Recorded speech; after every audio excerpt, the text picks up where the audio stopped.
Joy Behar gets racism. After all, she's been black on Halloween. Yeah. But Joy wasn't there on the show. Apparently Mondays are her days off when she feeds in the pasture. But that is convenient, right? It's like one of my aunts dies every time Brian Kilmeade wants to hang out. Maybe Joy needs a full day to read her hate mail, and that's just from the rest of the cast. Talk about Whoopi Goldberg, because I got so many texts this week because she attacked me the week before. Sure. So everybody was like, oh, Bill, I get you're enjoying the karma. First of all, I'm going to talk about this at the end of my show next week, teaser. But there is no fucking thing as karma, okay? Get over that. Whoopi attacks me on a regular basis. She says stupid shit on a regular basis. They just happen to coincide. But It was meant to be just another daytime TV segment, but it exploded into chaos. Greg Gutfeld and Bill Maher didn't just show up on The View, they stormed in and took over within seconds. The cheerful smiles on the hosts' faces suddenly turned stiff and strained. Something was off. These women, who usually run that table like pros, looked rattled, like they'd lost control. This wasn't your everyday chit-chat or spicy exchange. This was an all-out ambush. As Gutfeld reached for his mic, he flashed a smirk. It wasn't just confidence, it was a warning.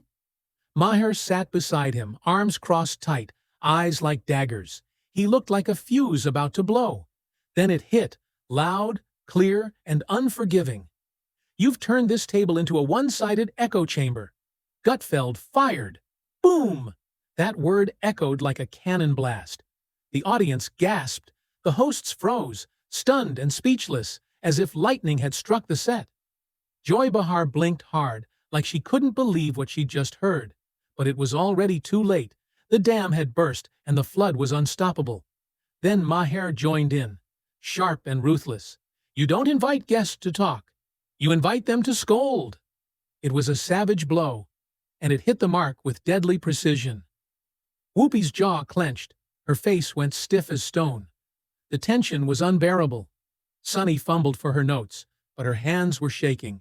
Nothing could prepare them for what came next. The whole table was spinning. What started as a friendly appearance had become a TV battlefield. And the worst part? The storm was just getting started. And by the way, out there, that hat that you keep wearing, that red hat that says Make America Great Again, that tells people that you go along with this. So you might as well just put a swastika on the hat. Don't do that. Let's not do that. Because we see it anyway. I'm not going to defend Donald Trump ever, but I would never say that we should put the swastika on the cap, because I think you can hate Donald Trump. You can't hate everybody who likes him. It's half the country. I don't want to live in that country. I don't want to live in the country where I hate half the country, and I don't hate half the country. How dare you disagree with me? Gutfeld wasn't letting up, and Maher was only getting warmed up.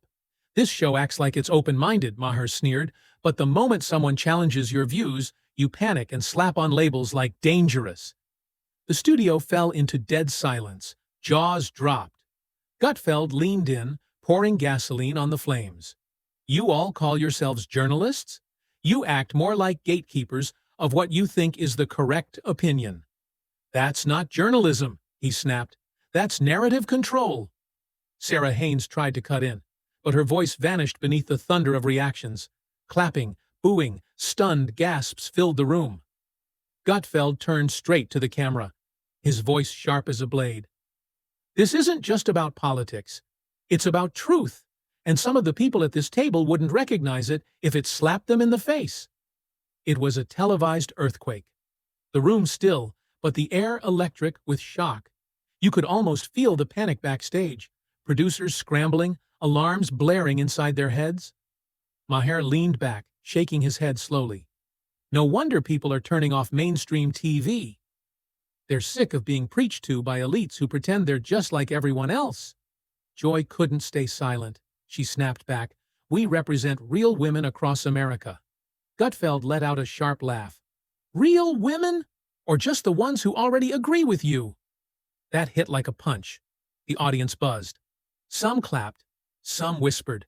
The whole room was on edge. But the damage? Already done.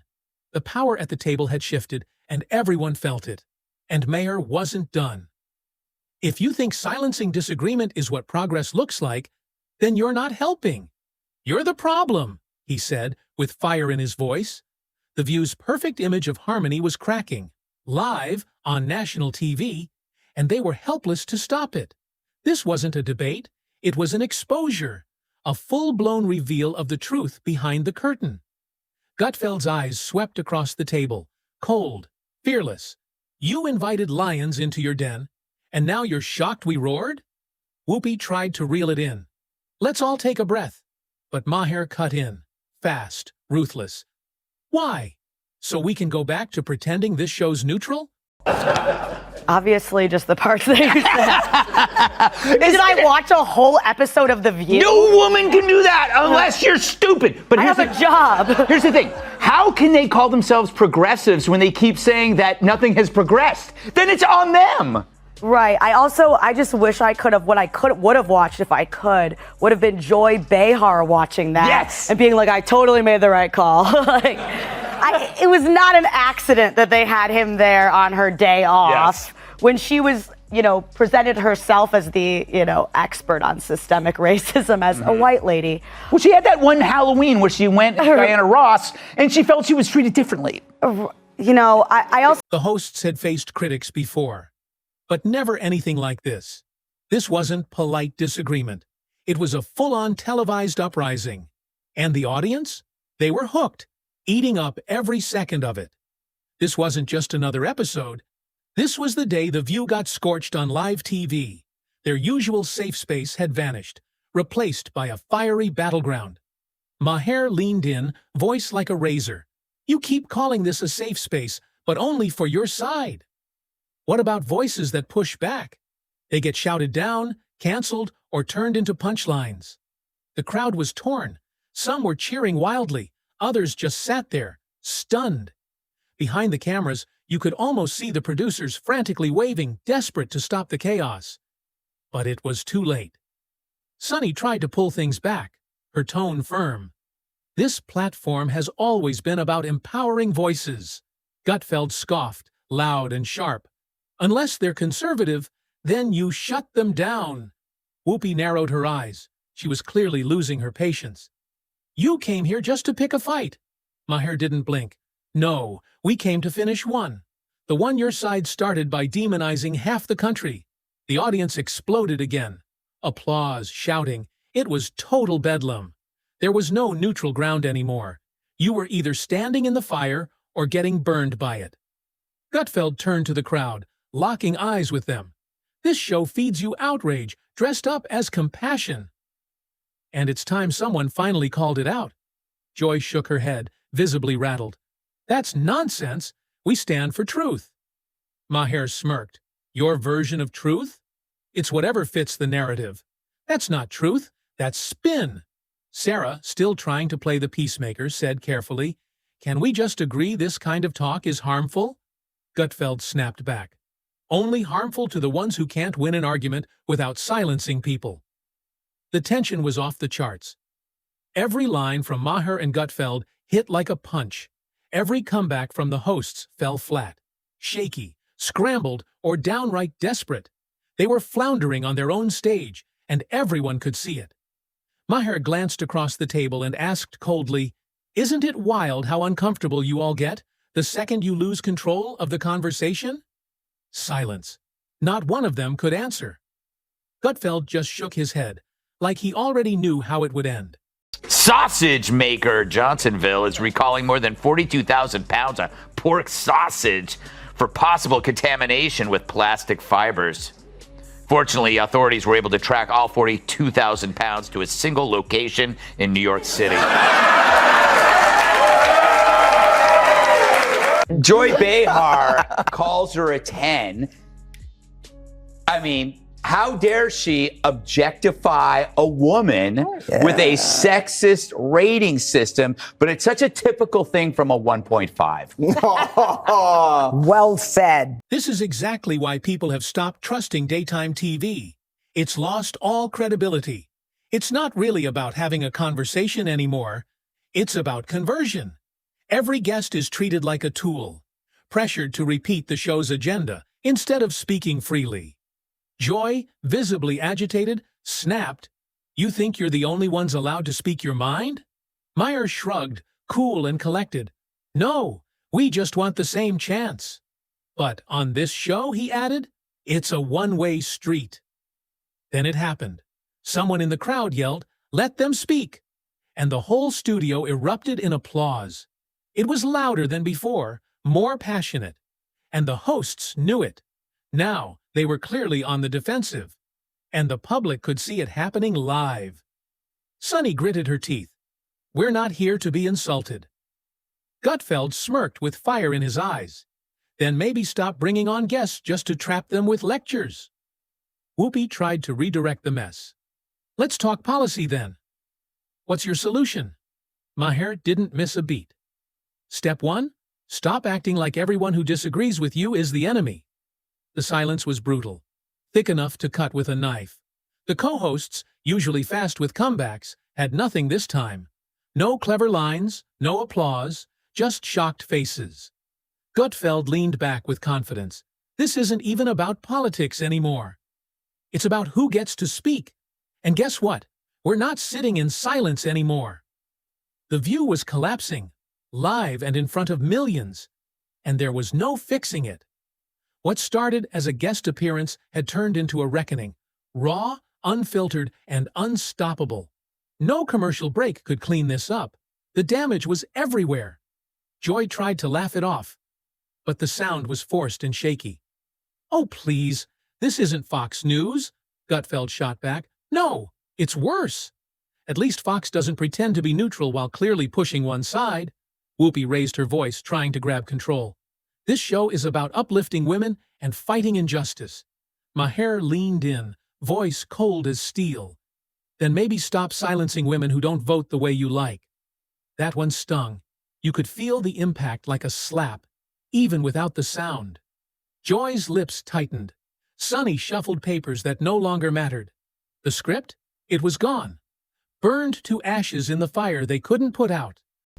Well, I had a different question, but it struck me that in the first segment you used the term woke, and you said that woke is what was sort of ruining everything. And I know that you're... No, I didn't say ruining everything. I said that's why Trump could get reelected. That's why Trump could get reelected. Yeah. So the term woke has been, in my view, co-opted by the right and weaponized and bastardized. And so I was surprised to hear you use the term, because historically, as you know, because I think you're quite brilliant, that woke is a word used by the black community to note that we must be aware of social injustices. But words and migrate. So why is that a bad thing? It's not a bad thing, and originally that was absolutely a great thing. Let's all just try to stay respectful, someone muttered.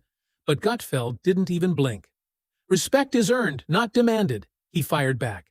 And when you call people dangerous just for disagreeing, that's not respect, that's cowardice. The camera zoomed in, catching Whoopi sighing deeply. She looked exhausted, but she couldn't walk off this time. This wasn't a typical guest meltdown. It was the set itself that was melting under the heat. Maher turned straight to the camera, eyes locked in. People at home see right through this. They're tired of being called racist, sexist, or ignorant just for asking questions or daring to think differently. Joy jumped in, clearly furious. You're twisting our message. Maher didn't flinch, just grinned. Nope, I'm just holding up a mirror. And you don't like the reflection, do you? Now the audience was glued to every second. No coughing, no whispers, just phones out and cameras rolling. Clips were already hitting social media. And this wasn't just viral, it was volcanic. Sunny made one last desperate attempt. What about responsibility in media? Don't you think pushing outrage can hurt people? Gutfeld clapped once, loud. Outrage, that's your brand. You built your careers on it, and now that it's aimed back at you, you freak out. There was a chilling beat of silence, but Gutfeld and Maher weren't shaken at all. The hosts had wanted a fight, and instead got ambushed on their own stage. Then Maher dropped the final bomb, cold and direct. You call this empowerment? All I see is censorship, wrapped in virtue. You're not lifting voices, you're silencing them with fake smiles and scripted lines. Whoopi leaned in, her voice low and defensive. We're allowed to push back. Gutfeld nodded slowly. So are we. The difference, he said with a piercing glare, we're not pretending to be polite about it. And just like that, the View was in ruins. The hosts looked drained, grasping for a way to move on. But nothing worked. Every segment that followed felt empty. Like the air had been sucked out of the room. The audience knew it. The viewers at home knew it. Even the backstage crew had to know. They had just witnessed a collapse, live, unedited, and unstoppable. Joy tried to close it out, smiling awkwardly. Well, that was lively. Maher grinned back, flashing teeth. No worries. We'll let you get back to the echo chamber next time. Canada, apparently they're throwing tariffs on manatee meat and bovine semen, which means The View is very unhappy. Oh, nah, you look tantalizing. You know, I make fun of The View a lot, but that's only because they keep talking. Because COVID also taught Sunny Hostin how to get her groceries delivered. 3 years, that's when I discovered Instacart. And I give them a big tip because they don't always pay their people well. And it's so that's been an issue, I think, for the company. But man, you can get toiletries, you can get fire logs. Fire logs? She had to tell the audience that she tips big because even she knows she sounds insufferable. Gutfeld leaned back, calm and cool. You wanted ratings? You got them. But next time, bring more than just talking points. Bring facts. The closing music started to play, but it felt completely hollow. Gone was the usual laughter, the bubbly energy, replaced by a chilling, awkward quiet. The View had been rattled, not just stirred, but torn wide open live on air. And as Gutfeld and Maher walked off the set, heads held high, the cameras caught one last bombshell moment. Whoopi leaned in and whispered something to Sunny. It was hard to hear, but it looked like never again. Online, the internet was already on fire.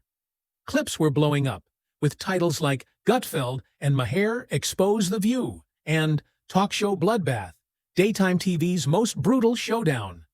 Every headline screamed the same word, chaos. Twitter, TikTok, YouTube, all lit up with one brutal message. The View finally got called out, and they couldn't handle it. No rehearsed comebacks, no polished edits, no behind-the-scenes cleanup. Just raw, unfiltered confrontation. And this time, the challengers didn't blink. Love them or hate them, Gutfeld and Maher pulled off something no one had done in years. They made The View look in the mirror, and for millions watching, that reflection was ugly. Clips from the showdown were racking up millions of views, fast and furious. No spin, no filters, just daytime TV in full meltdown mode. Comment sections exploded. People weren't just watching, they were choosing sides. One viewer said, "Finally, someone said what we've all been thinking." Another wrote, "That wasn't a conversation. That was a roast." Even media outlets couldn't ignore it. Some praised Maher and Gutfeld for being bold enough to challenge the status quo. Others attacked them, calling them rude, disruptive, and too aggressive. But one thing was certain. Everyone was talking about it. News cycles that used to ignore The View were suddenly leading with it. "Battle on The View sets daytime TV on fire," screamed headline after headline. The takedown was just too massive to sweep under the rug. Whoopi and Joy. They didn't release any statements. Maybe they thought silence would make it vanish. But silence only made the fire burn hotter, fueling rumors and more speculation. Podcasts picked it apart. Live streams broke it down second by second. And reaction videos dissected every line. Freeze frames of Joy's shocked face. Rewinds of Gutfeld's final mic drop. The audience couldn't get enough. Then, like clockwork, Maher addressed it the following week. In his classic sarcastic style. Pete Goldberg, who, by the way, I hope is still a friend, we can disagree with each other, should not be canceled or put off her show, as much as I totally disagree with her crazy statement. Free speech. She should be there. She shouldn't get a timeout. Not every single thing has to be for everybody. Right. We can have platforms that have stuff on them that not everyone on that platform or who consumes stuff on that platform enjoys. And The View is a particularly weird place to do a cancellation. It's called The View? It's called The View. It's not called The Facts. Yeah, but It's isn't it interesting that it's called, I mean, I don't think they meant this when Barbara Walters invented it a long time ago, but it's The View. I was told I'd be on The View, Gutfeld later said. I didn't know it was a trap, disguised as brunch. He posted a simple backstage photo online, smiling casually, holding a coffee cup with the caption, "Survived." The internet exploded. His comment section turned into a war zone of laughs and fire emojis. Supporters swarmed in, cheering him on like a gladiator after battle. And critics of The View, they pounced, declaring this moment as proof of everything they'd been saying for years. They called the show a controlled echo chamber, allergic to disagreement and obsessed with applause. And the ratings? Sky high. It was the most watched episode in months, maybe even years, but that popularity came at a steep price, one the producers didn't expect to pay. Rumors flew, emergency meetings, damage control, panic behind closed doors. The following week, the guest list suddenly looked tame. No sparks, no fireworks, just safe. You could feel the fear in that studio, like everyone was walking on glass. And the audience? They didn't come for hugs. They came back hungry for more fire. But instead, they got limp apologies, fake laughter, and awkward silence. They tried to pretend it never happened. But it did happen, and it shook The View to its very foundation. This wasn't just a wild moment. It was a rupture in the flawless image of daytime television. The illusion of control? Gone. The pretend unity? Shattered. All thanks to two guests who refused to bow. Gutfeld and Maher lit the match and watched it burn. They didn't just argue, they exposed the machine behind the curtain. No scripts, no filters, no off switch, just raw reality, loud, rude, and impossible to hide. And while The View scrambles to rebuild its glossy image, the internet won't let them forget. That episode didn't end when the credits rolled. It ignited something bigger. It sparked a reckoning, a real-time revolution on live TV. And from that day forward, The View was never the same again. So now the question isn't what happened. We all saw it play out. The real question is, who's next?